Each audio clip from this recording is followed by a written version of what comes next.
everyone. Shane Jenkins with another episode of Liberty's Cage. This is like take 3 or 4. We're trying to get things together here. It's what happens when you produce and edit and record your own show. I'm not any of those things. I'm a former roofing salesman and an oil field guy. So give me a sledgehammer or get me up on a roof. I'm good. Not with the technical stuff. But I'm honored to have my friend and my brother, fellow Gulag gang member, not really a gang, but a club, an unfortunate club that we're all a part of. Kyle Fitzsimons, buddy, how are you, man? I'm doing well, Shane. How are you today? I'm doing good. We got things working now. I'm really happy about that. So you look like you're getting some sun. I saw you came by the house. I guess it was last week. I got to meet your mom. That was a pleasure, man. She's an angel.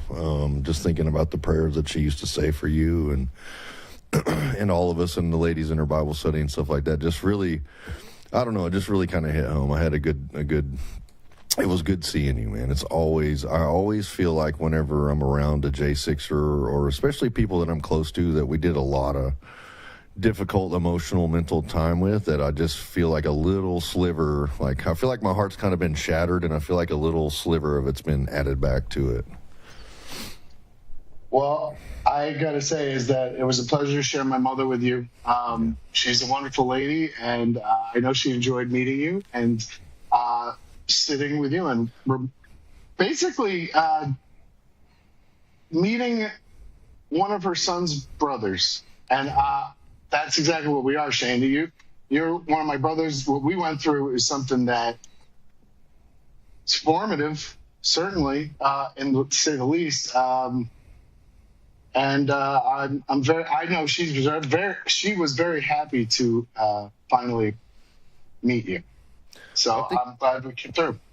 I think it's important for, our families because if I had to guess, you're probably not the same as you were before you went and did this time, right? And I would imagine that she doesn't understand. She can't really grasp like what extended periods of solitary confinement is or what the full weight and force of the federal government coming down on you is, like losing family, friends, loved ones, going through divorces, all these things that so many people went through.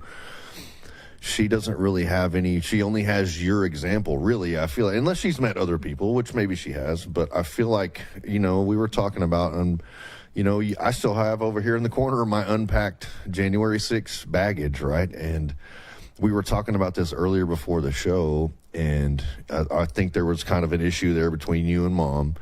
And I feel like not only literally, but I feel like metaphorically, we have a lot left to unpack from January 6th in our hearts, in our minds, and in our souls. You're not kidding.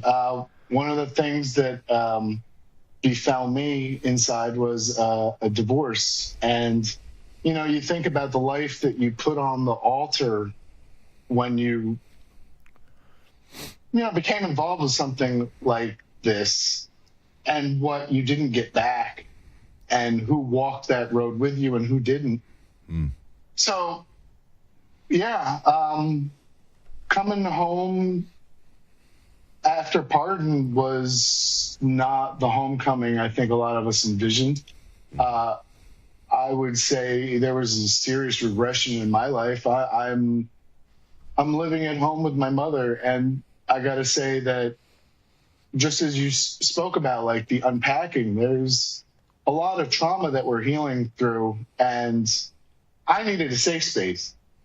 I don't know how anybody may feel about that, but I needed to deal with what I was going through because we were basically removed from a situation overnight. I still had years to go, and there's no expression of thanks to President Trump for the pardon that he bestowed upon us. And that's, I think, what I've been filling my hands with this past year and a half, is that I can't pay it forward enough. There's not enough grace I can show in my life. So, unpacking the boxes. It's been an issue between me and Ma. I've got boxes of things that I have sent home. Obviously, they're not the type of souvenirs that you want to think about, but they have to be unpacked and addressed. And I think that now is beginning to be that time that we can with a healthy and clear mind, unpack that. Hey, I see that. I see that. Now that's postcards. That's postcards people sent us when we were in DC. Yep, from the group. I forget what they call the group. It's Heather, and Patriot Mail Project. No, it's Postcards for Patriots. Is that what it was? I think it was. It's on here. I have to look it up.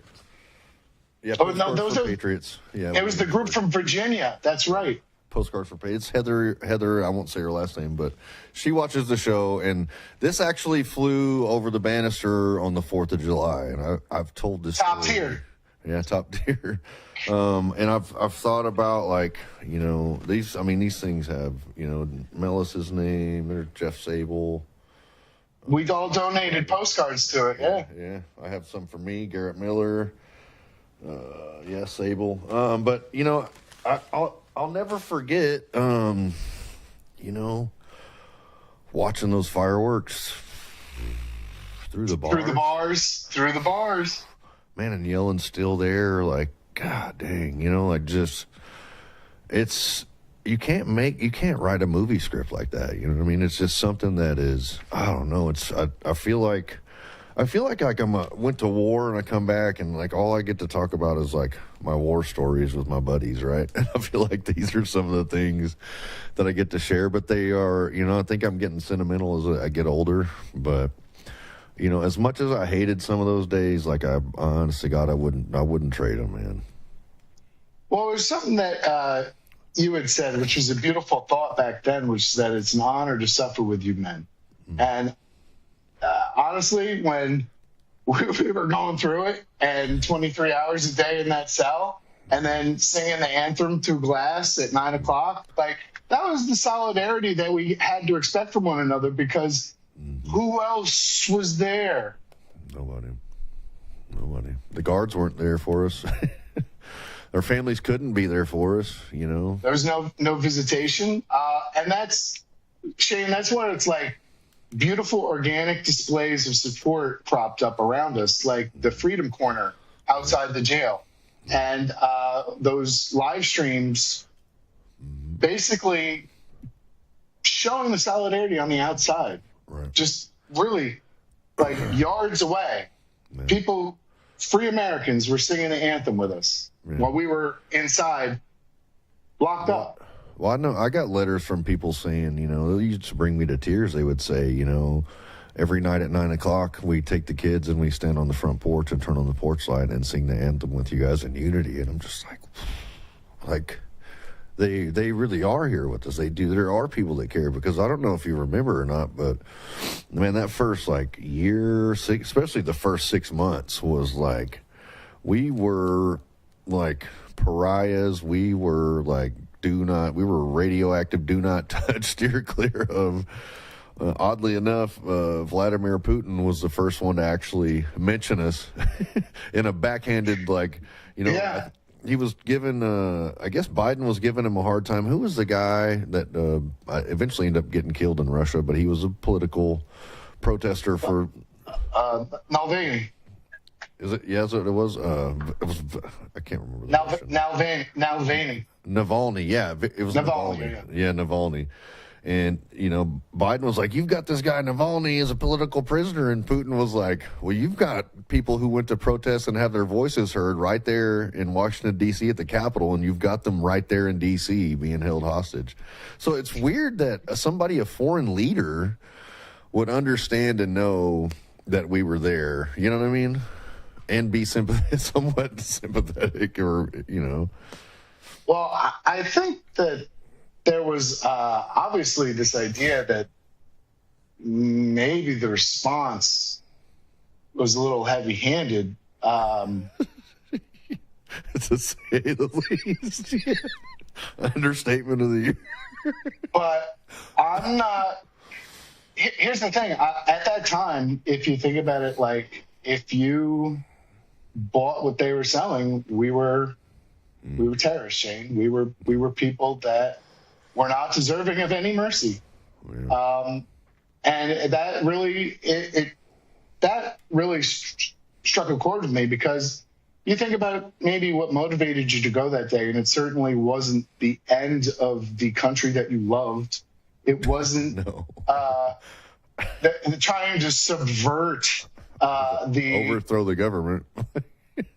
Or even worse, I hated this idea that we were called insurrectionists, or we were there somehow to subvert the electoral process.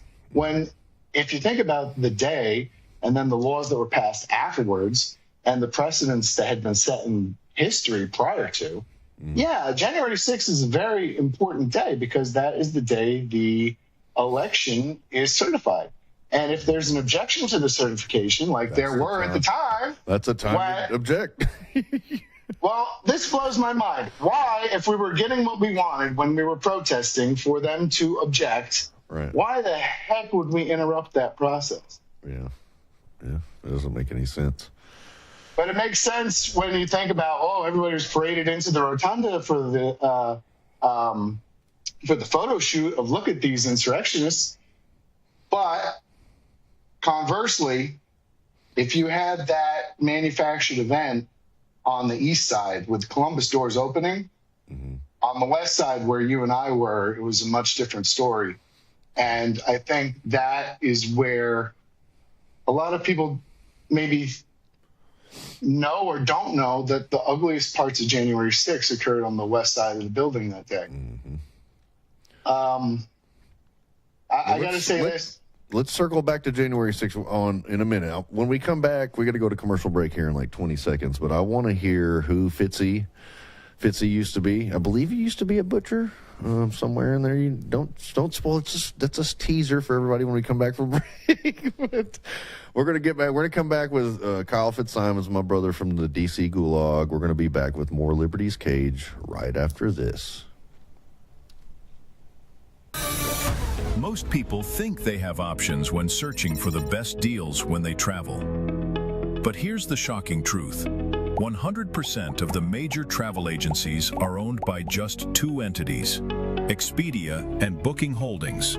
They claim to offer the lowest rates, but due to the hotel rate parity agreement, they all have the same pricing, limiting genuine competition. When you book through these sites, you act as your own travel agent. But the profits are going to organizations that don't support our patriot values. We cannot allow that to continue. So, we decided to make travel great again by starting a US-based travel membership platform, mypatriottravel.com. We are patriots helping patriots. Together, we can disrupt the travel industry by not spending our hard-earned dollars supporting the radical left. For just $29.99 per month, you gain access to true wholesale rates on travel, saving you on average 35% and up to 65%. Book as often as you like, with no limits. Keep your hard-earned dollars in your pocket and spend them on things you need and want to support. Go to mypatriottravel.com/TAFW and grab your membership today. mypatriottravel.com/TAFW, making travel great again. Are you a true American? Then it's time to get connected. Download the America First Media and Television app and stay up to date with real news, bold voices, and live events from the America First Warehouse. From national broadcasts and exclusive shows to comedy nights, concerts, and special events. It's all right at your fingertips. No filters, no spin, just America First. Download the America First Media and Television app today and be part of the movement. I'm sure you guys remember the platinum single, Justice for All, with Donald Trump and the J6 Prison Choir. We'll get ready for round two. We're coming out with Anthem of the Free with High Res and the J6 Prison Choir. It's coming out now. It's pre-sale until December 19th when it drops.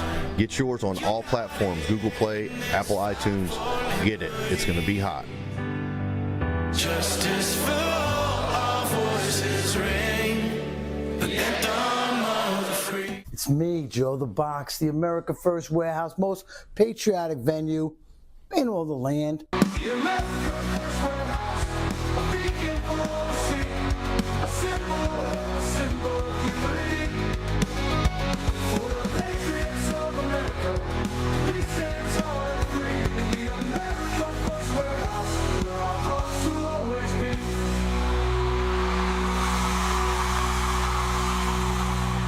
everyone? Shane Jenkins back with segment 2 of Liberty's Cage with Kyle Fitzsimons, my DC brother, my brother from another mother in real life. We were just talking off air about what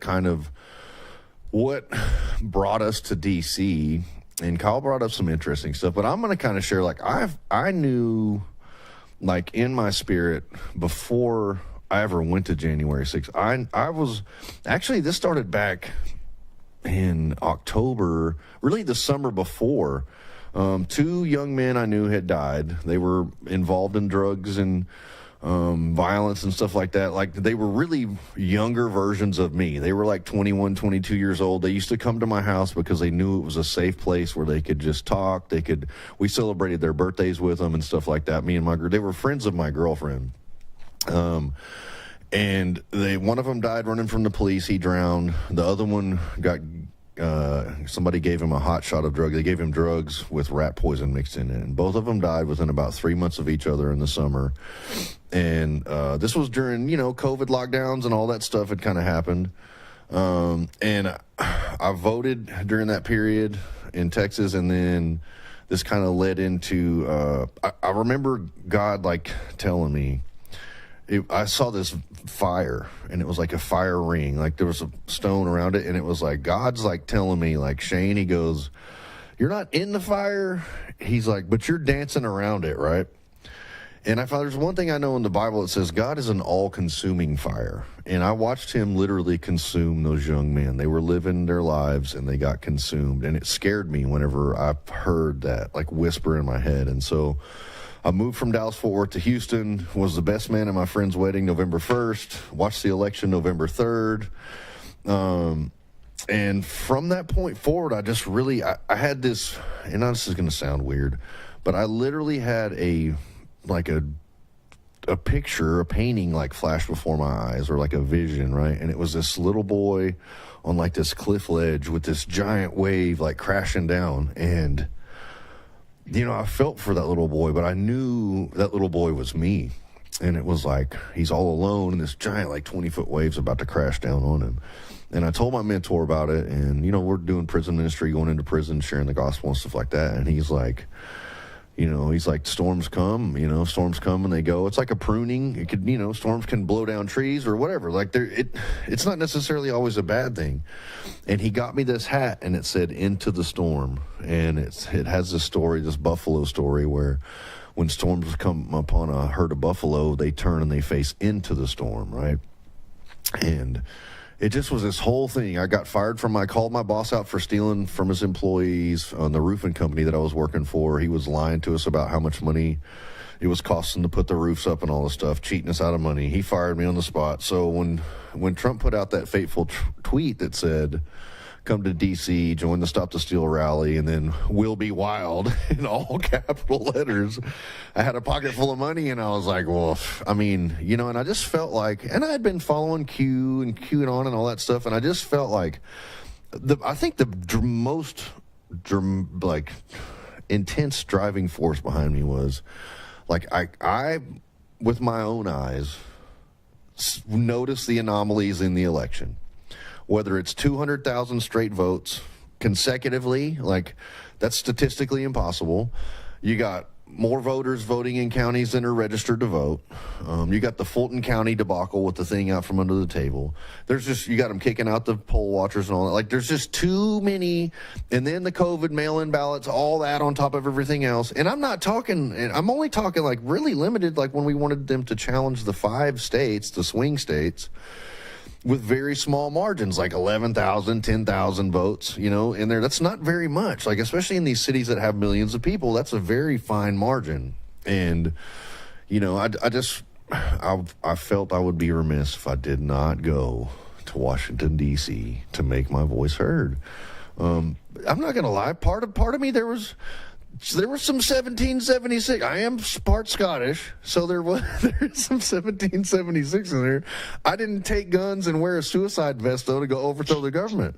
I was hoping, what my hopes were was like something is going to happen, like the military's going to step in, Trump's going to declare, I don't know, declare martial law, or they're going to, or even just what we hope would happen. The senators would object, the Congress people would object, they would send it back to the states and hope to God that they find something that they can prove and redo the election or whatever. But Kyle, if you want to jump in, brother. More votes than Obama, more votes than Hillary, more votes than anyone ever. And he campaigned from his basement, folks. I mean, it was an impossible thing to believe. And yeah, we didn't believe it. And then the thing that killed me too is that obviously they were standing for Trump, and they slow rolled him through the courts in those months after the election, you know, because they drag it to a point. It's a moot issue. And we watched that in real time from the election going into December. And by the time Trump tweeted, "Hey, we'll be wild," I think a lot of people already were like seeing the slide into, oh man, we can't even vote our ways out of a paper bag again. Like, right. The republic is lost. Like, holy crow. And then you had weird anomalies. Like, I'm just going to throw them out there. And there were things that happened in the environment in America where you were like, oh, well, maybe they contributed in some way, or maybe they were part of a cover-up. But do you remember in Nashville, Tennessee on Christmas Day, the explosion at the AT&T data exchange building? I do, yeah. It looked like a drone. Yeah. Well, it looked like covering up the tracks of whoever had, you know, done the electronic intrusion into the election. Two, you know, and this is like an esoteric thing and gets into astrology and whatever you want to say, but right. January 6th fell on a feast day, the feast day of Epiphany. Okay, and that's a special day. It's the last day of Christmas. Epiphany itself is a word that brings to mind, you know, illumination. You something you realized. Light bulb going on. Okay, but right before that, and right before Christmas, there was something interesting going on in the sky. There was a conjunction between Saturn and Jupiter. And if you think about those two bodies in the sky and what they historically, you know, are associated with, those two bodies meeting in the sky right around this time when Western civilization looked like it was going to go under, yeah, that was time to show up, right? Yeah, for sure, yeah. And so what is that, I mean, all those things combined kind of led you to what you were from Maine? Yeah, I was living. So New England is New England is a beautiful part of the country. I recommend everybody to at least take a vacation once to New England. Live up there if you like snow. But the wonderful thing about Maine is that the geographic area of New England, it's half of it. So Maine's a great state, and I loved Maine. I moved up there with my wife-to-be, and under Trump's first administration, I got married. I bought a home. Nice. I bought a truck. I started a business. I had a baby. So when you think about all the good things that happened under Trump's first term for me, right.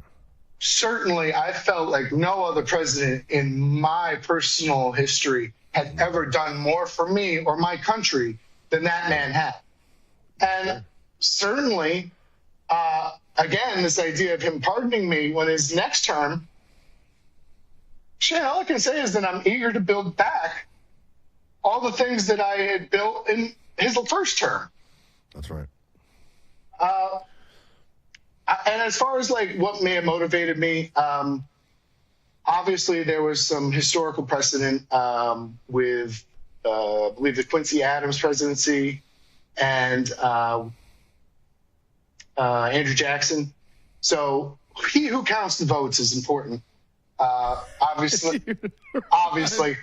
So this Dominion, Smartmatic, right? Yeah, you're not kidding. Or even on the pedestal at that day at the rostrum, in front of the twin fascists in the Senate hall, it would have been Pence who could have made the call to set aside the votes that were in dispute, send them back to the states, and say, I don't want to seal this with a certification. We want elections above reproach. Come back when you got some. and honestly, Shane, that is what I was in D.C. that day to protest and support. And I thought, honestly, that if you wanted like an idea in history of what that may have looked like, there's a word, interregnum, okay? And the root is between kings. And it came about under the Roman Republic when there was a disputed election. And the citizens stepped into Rome to run the state until the election was figured out. So it's not an unheard of precedent that the people descend on the Capitol when things are in trouble. Right. It's our capital. It's our nation. Like, that's what they don't understand. I think there's been this, they've lost this idea that they work for us. Like, I really, really have a problem with like these people that just go in there and they're like, oh, we need, Ukraine needs another $100 billion or Israel needs another $20 billion. Or like, for what? We've got enough problems to deal with here. Who do they work for? Who do they work for? Not us.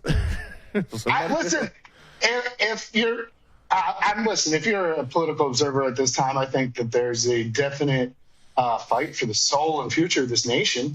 And we need incorruptible folk heroes. How about that? That's right. Okay, so Shane, I'm looking at you. Maybe not you and me. Maybe we're lost causes, but I certainly hope that we can identify some up-and-coming warriors who can get into the political sphere and advocate for Americans and America. Is that believe me, at this time, it almost feels like that's a foreign concept. Like, is that so?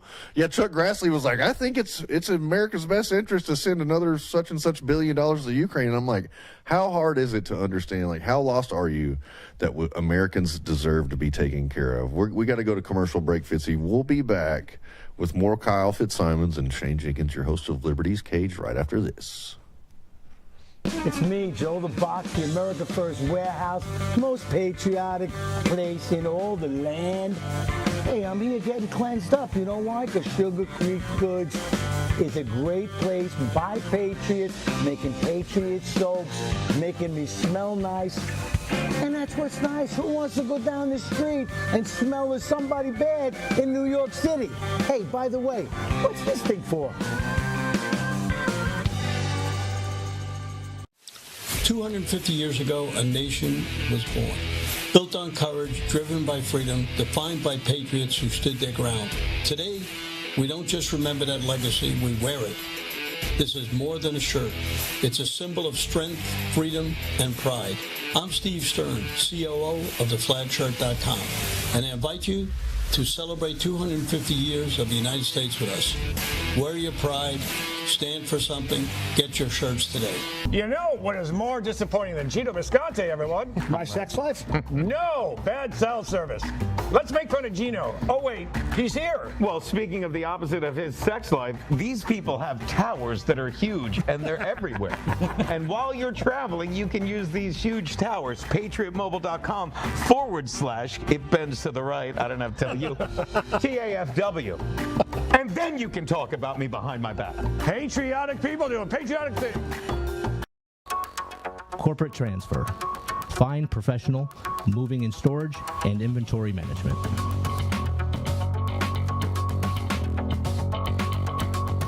Are you a true American? Then it's time to get connected. Download the America First Media and Television app and stay up to date with real news, bold voices, and live events from the America First Warehouse. From national broadcasts and exclusive shows to comedy nights, concerts, and special events. It's all right at your fingertips. No filters, no spin, just America First. Download the America First Media and Television app today and be part of the movement. It's me, Joe the Box. And I'm John the Blanket with the America First podcast. That's what I'm talking about. The Fred Rubino podcast coming to you from the America First warehouse. Welcome, everybody, to the James Justice Show, tearing these airwaves apart with all the craziness that goes on in the world. Welcome to the Patriots podcast. Good evening, everyone. Hey, everybody. Welcome back to the On the Right Side podcast here at the America First warehouse in Long Island, New York. Shane Jenkins here with another episode of Liberty's Cage. Hi, everyone, and welcome to our podcast, Red, Right, and True. We are streaming live on America First Media and Television app. Welcome, ladies and gentlemen, Kevin Downey Jr. podcast. Be free, stay free. Back, everybody. Shane Jenkins here with Liberty's Cage with my buddy, my brother, Kyle Fitzsimons. We were kind of talking about, the 4th of July, some things going on in the D.C. jail. I had two questions. How did the feds run down on you? And then two, any other more memorable experiences that we had in the D.C. jail that you want to share with the audience?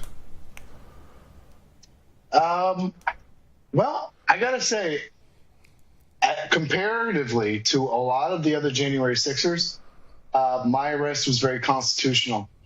Okay, it was actually handled by local sheriffs, and I was asked to surrender, and I did so without being, bearcatted or swatted.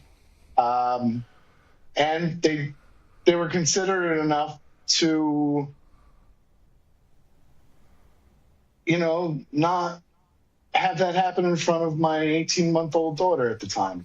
So good on the show. I think that probably took some pushback from the that doesn't sound like the feds usually just go in there like, hey, we're going in. That doesn't sound like the sheriff's like, look, I'm the highest law officer in this county. Does that sound like possible or no?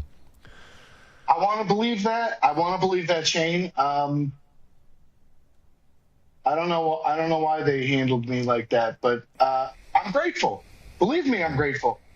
Because certainly I wasn't there to cause trouble. I didn't have any criminal history prior, and I wasn't, exactly looking forward to volunteering to face the music, but I certainly, and as is shown, I certainly didn't shrink from it when it came. That's right. That's right.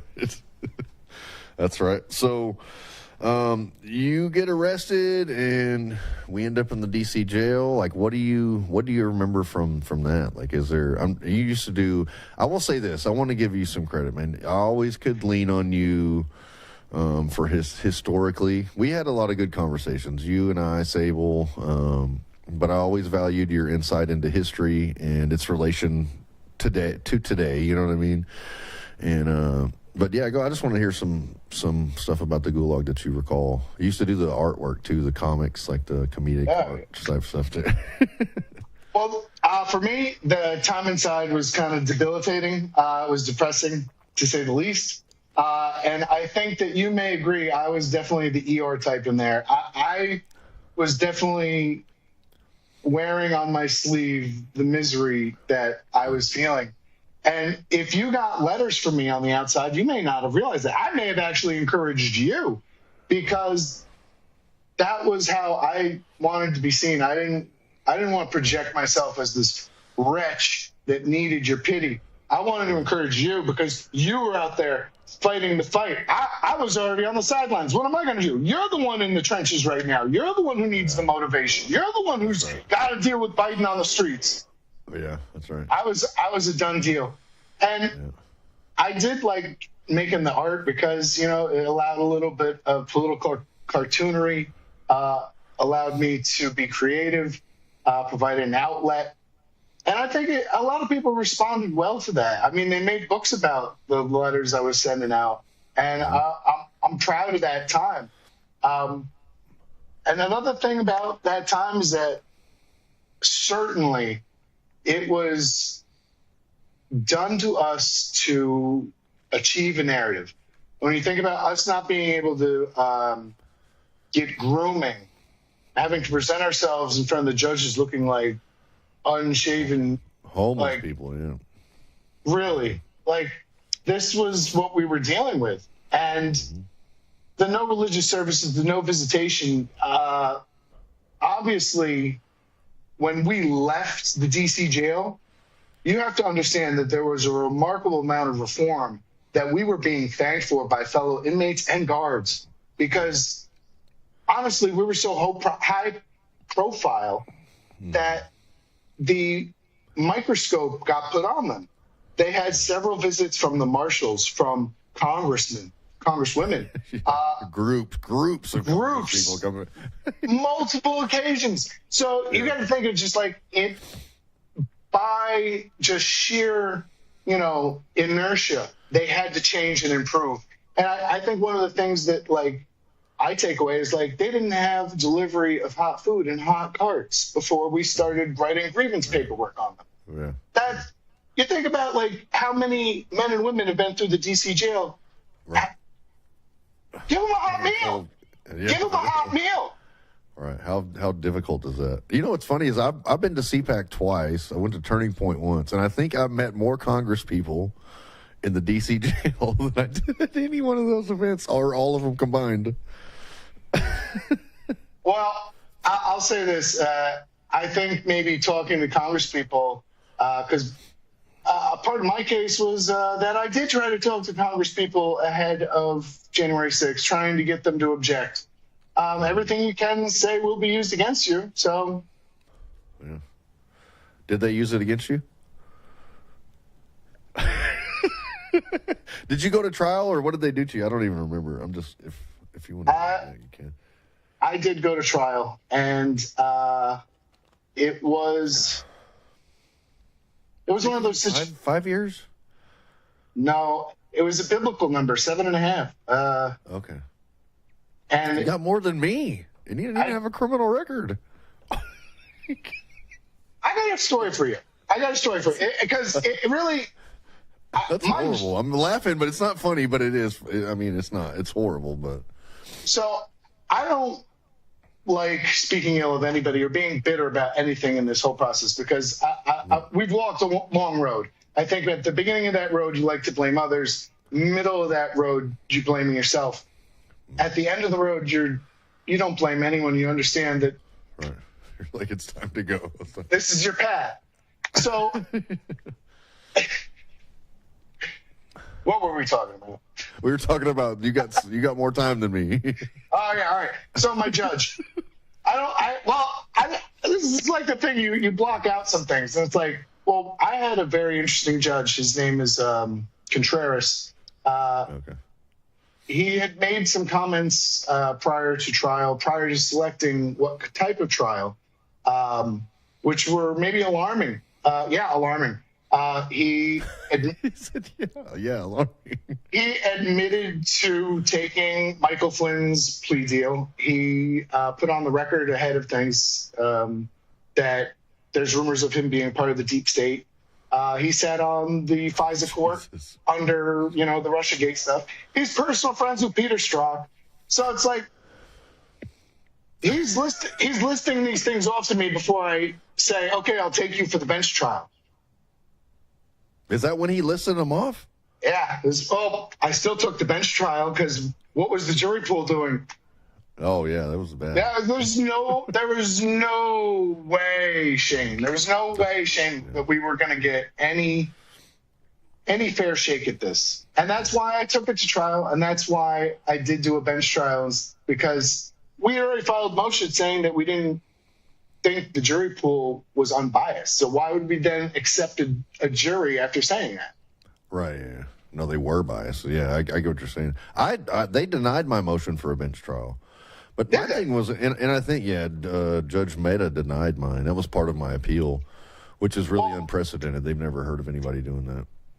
Well, with Contreras, I will say I appreciated his conduct in the courtroom. I didn't feel, because there was certainly some commentary coming out of those judges that was very partisan, and I do appreciate that.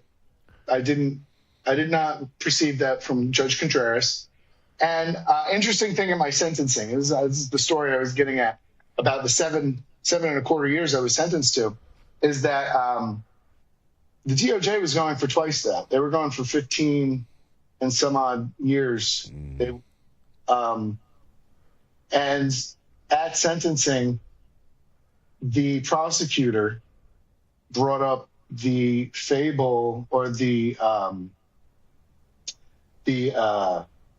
parable, rather, of Solomon splitting the baby. And I think the intent was to broadcast to the judge that he'd be comfortable with the sentence being cut in half. But we all know Solomon didn't cut the baby in half. And Judge Contreras reminded him of that fact. And it's like, please cut the baby in half. We love babies. We don't do that type of thing. We love babies, but honestly, that was the thought. 15 years, 7.5 years. I get what he was saying, but and then Judge Contreras came with the 7.25 years. So that was a nail biter for me. Hey, folks, have you ever thought about what it's like to wait? What kind of number you're going to have months-wise behind bars? Oh, well, that's an interesting bit of anxiety. Yeah, I actually guessed mine with the U.S. Marshals. They're like, "How much time do you think you're going to?" I said 84 months, and I came back and he said 84 months, and they're like, "You were right." I was like, I will say this: I have a very compelling backstory. I have been through quite a bit in my 49 years. I know I don't look 49 years old, but I am now. But in that, my lawyer was like, "Tell them your life story because it's very compelling, and they will have mercy on you if you tell them your life story." So I did.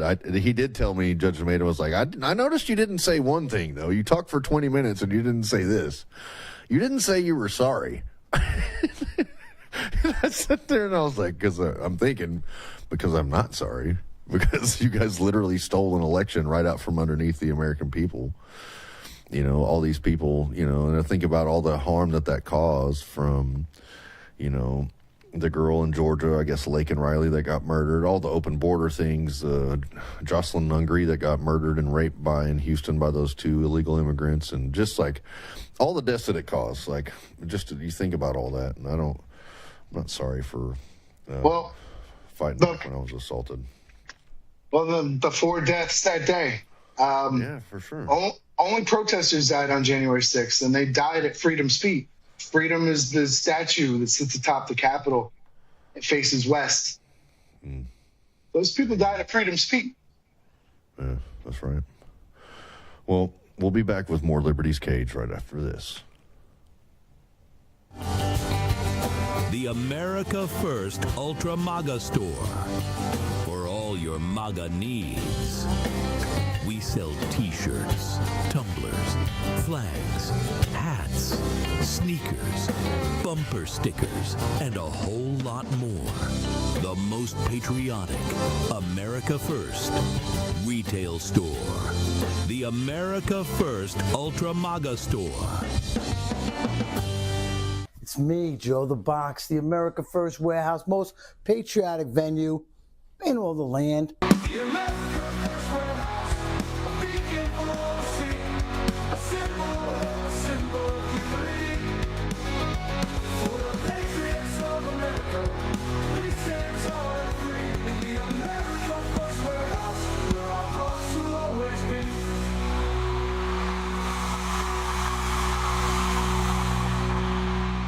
Hey, Paul, I was having a pillow fight with Gino's wife.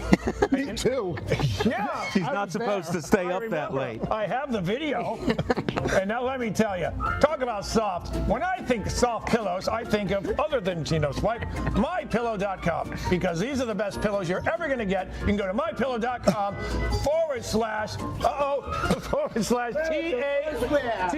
/TAFW. Go now. Get your My Pillow. Right now. Are you a true American? Then it's time to get connected. Download the America First Media and Television app and stay up to date with real news, bold voices, and live events from the America First Warehouse. From national broadcasts and exclusive shows to comedy nights, concerts, and special events. It's all right at your fingertips. No filters, no spin, just America First. Download the America First Media and Television app today. I got to tell you, a lot of my followers are asking, "Hey, Midnight, where are you getting all that energy from?" I say, "You want to know the truth? I take about 25 milligrams of Adderall a day." But that eventually ends, and then that's where Agara coffee comes in. I start drinking this stuff, and it boosts my energy. It shoots me right through to the moon. If you're not drinking Agara coffee and you need that extra boost during the middle of the day, I'm telling you right now, get this into your system, and I promise you that it will absolutely take you to a whole nother level. Midnight, I am out. 1, 2, 3. Woo! America First Warehouse was really the most patriotic venue that you can ever imagine. We wanted to build something for people to be able to come to and feel so comfortable and so relaxed, because there is nothing out there like it. We give an opportunity for people to really feel good about themselves and about this great country.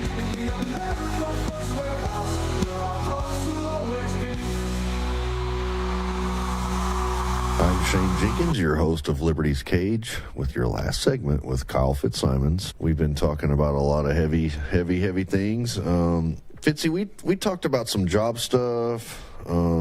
I think you were having an issue. I don't know if you want to kind of touch on that or whatever, but here's the kind of, I'll set the stage a little bit. Like, Peter Stager applied for jobs, and Peter Stager never been in trouble before January 6th. Master carpenter, applied at Home Depot, Lowe's, Walmart, Ace Hardware, and I want to say like Amazon maybe. Gets through all these things. They're like, oh, you're so overqualified. We really want to hire you. You seem wonderful, and we have a specific position for you. And then he does the background check, and they're all like, no, we're gonna not hire anybody for that position. We can't hire you, blah, blah, blah, whatever. We're going to go a different direction. And, you know, for the most part, on people's criminal background, it shows, you know, it'll still show your charges, but just below it in fine print, it says, pardoned by the President of the United States. And I don't know if that's an instance that happened to you, but I do know that there is some workplace bias, and it has been challenging for people when they finally do get their feet underneath them to try to get back into the workforce. And so I just wanted to kind of touch on some of that. If you have anything that relates to that, you can share it. If not, we can go into something else. Yeah.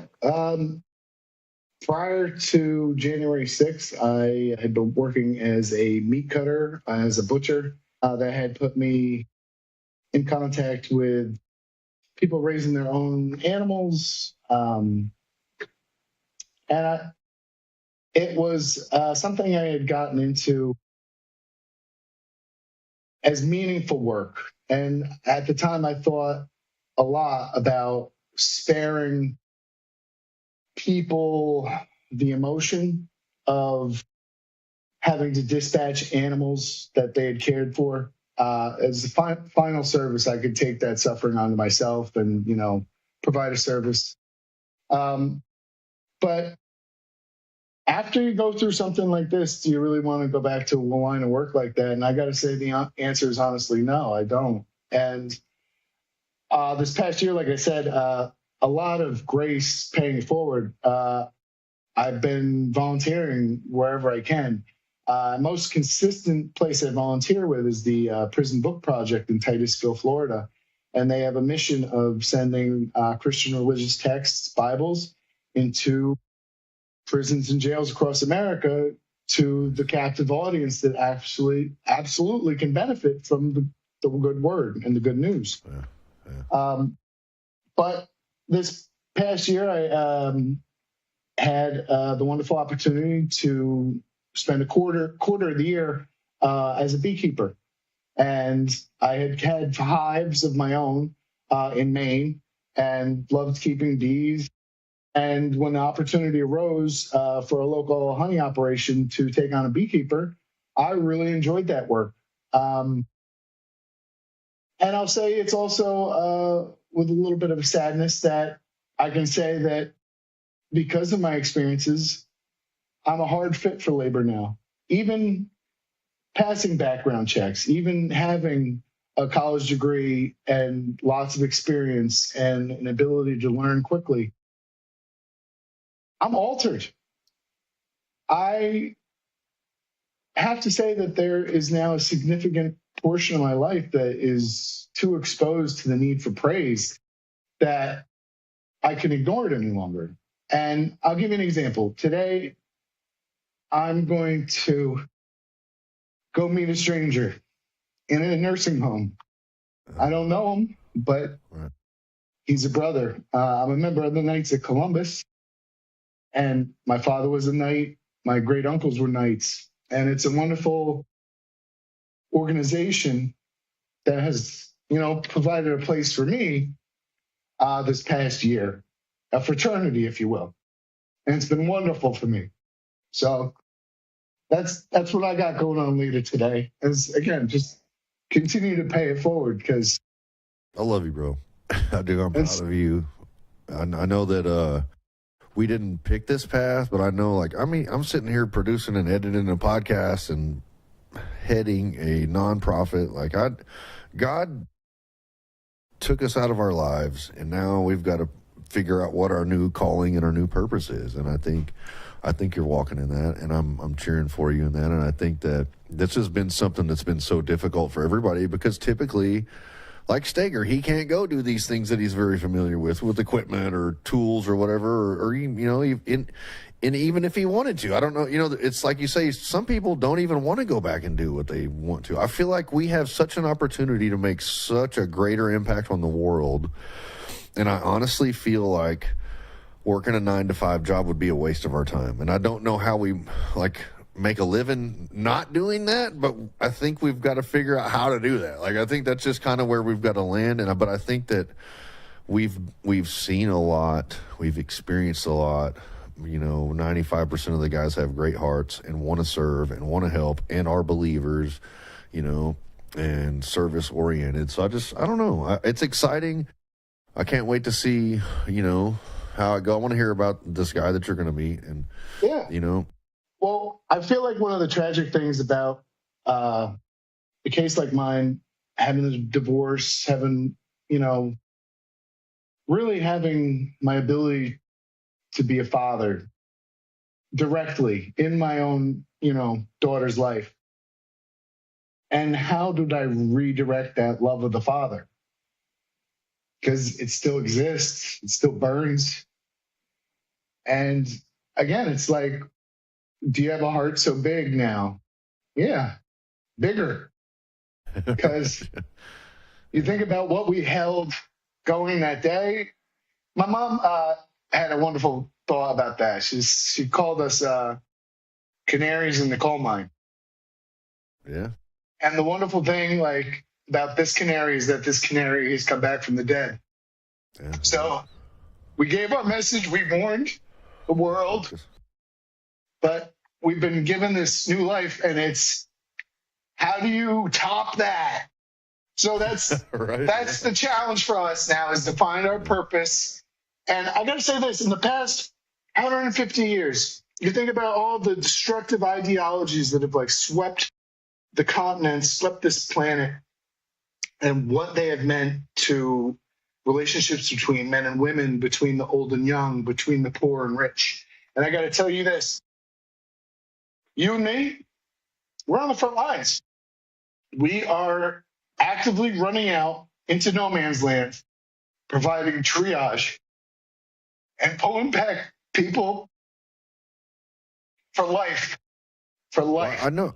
I will say this, Fitzy, I had the opportunity to mentor youth in West Houston after I got out of prison, and in 90, these kids were coming to a basketball night. I would play basketball for 2 or 3 hours with these kids. The ladies would take the girls that would show up and take them, and they would, have a little Bible study, and then they would cook food, and we would all sit down together after we were done playing basketball and eat. But there is a huge need for men and to mentor young men, especially in communities. And I'm just saying I don't know what that looks like, but that's something that's been on my heart a lot lately, is there's such a need for men. Well, it looks like this, Shane. The shortest line in the Bible is Jesus wept. I love you, brother. And if you are listening, if you're a young man that needs direction or is looking for that direction, brother, walk into a church. I gotta say, Catholic church is usually one in every town. Right. Yeah. So that's a shameless plug for Pope Leo, but I gotta say, once you become a Knights of Columbus, hey, Pope John Paul called us the strong right hand of the church, and that was another motivating factor for me. Was Pope John Paul II? Do you know the summer of 2020, the summer of love, You know a shrine that Trump visited during all that chaos? Mm. The shrine of Pope John Paul II in D.C. On January 5th, I was there offering prayers. The next day, it was historic. Yeah, we stumbled. We crashed our car into history, Fitzy. We literally stumbled into history. It's funny while we're doing plugs. I don't know if you can see. It's go to 1776.shop. You can get your very own Capitol Raiders hat. It looks like the Oakland Raiders, but it says Capitol Raiders, and it has the QAnon shaman as the logo instead of the pirate. Not a huge fan of the QAnon shaman, but that's another story. But they also have T-shirts and hoodies and everything else. So, Shane, I don't know. I don't want to know what my merch is going to look like then. I'm still living that photo.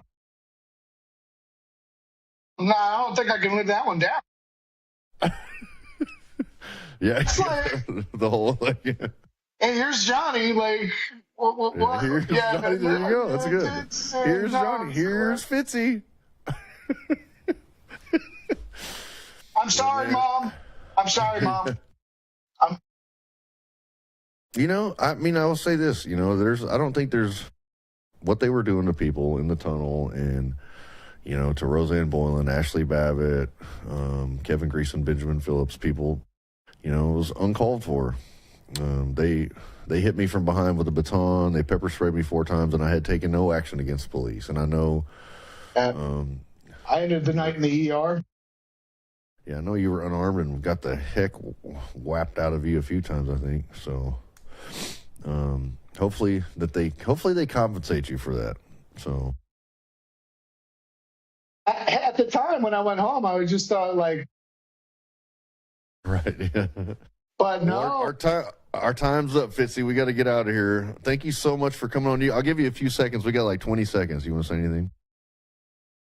Shane, there's been so many wonderful people that have supported us throughout our journey and what January 6th did to so many people.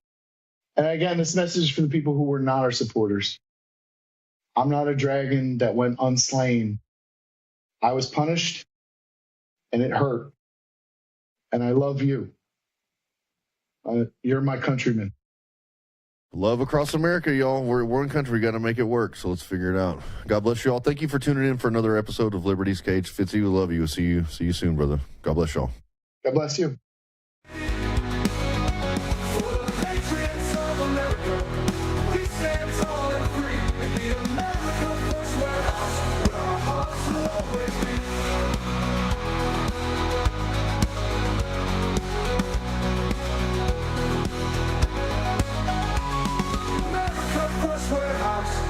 Beacon for all to see, a symbol of hope, a symbol of unity. For the patriots of America, we stand tall and free.